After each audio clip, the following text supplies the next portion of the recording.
Hi guys! Welcome to our channel life with CS. ఇవాళైతే పండు మిర్చి పచ్చడి ప్రిపేర్ చేస్తున్నాము. సో, అదైతే మీకు చూపించబోతున్నాను. ఈ రెసిపీ అయితే అమ్మ ప్రిపేర్ చేస్తున్నారు. ఒక మిక్సీ జార్‌లో ఫస్ట్ పండు మిర్చిని కట్ చేసేసుకోవాలి. కట్ చేసేసుకొని వెల్లుల్లి, అల్లం, ఉప్పు యాడ్ చేసుకోవాలి.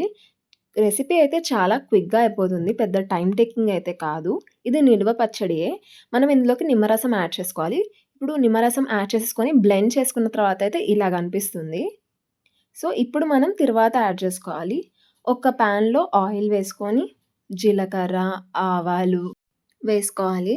వేడి వేడి అన్నంలో ఈ పచ్చడైతే చాలా బావుంటుంది. ఫస్ట్ 2 డేస్ అయితే కొంచెం స్పైసీగా అనిపిస్తది. తర్వాత అయితే చాలా బావుంటుంది. కరివేపాకు కూడా యాడ్ చేసుకున్న తర్వాత ఇంగువ యాడ్ చేసుకోండి. పచ్చళ్ళలో చాలా బావుంటుంది. స్టవ్ ఆఫ్ చేశాక కొంచెం తిరువాత చల్లగా అయిన తర్వాత మనం పచ్చడిని యాడ్ చేసుకోవాలి. అంతే సింపుల్, టేస్టీ పండు మిర్చి పచ్చడి అయితే రెడీ అయిపోయింది.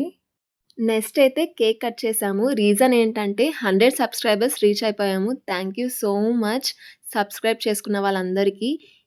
యాక్చువల్‌గా అవసరమా అనుకున్నాము. 100,000 ఎందుకు అనుకున్నాము. బట్ ఒక్కొక్కసారి మన లైఫ్‌లో సెల్ఫ్ మోటివేషన్, అప్రిసియేషన్ అనేవి అవసరం కదా! సో, అందుకే ఈ చిన్న సెలబ్రేషన్ అనమాట. కరెక్ట్‌గా నేను ఆ టైంకి మా పేరెంట్స్ ఇంట్లో ఉన్నాను. సో, చాలా హ్యాపీగా ఫీల్ అయ్యారు వాళ్ళు కూడా. And once again thank you so much and keep supporting us.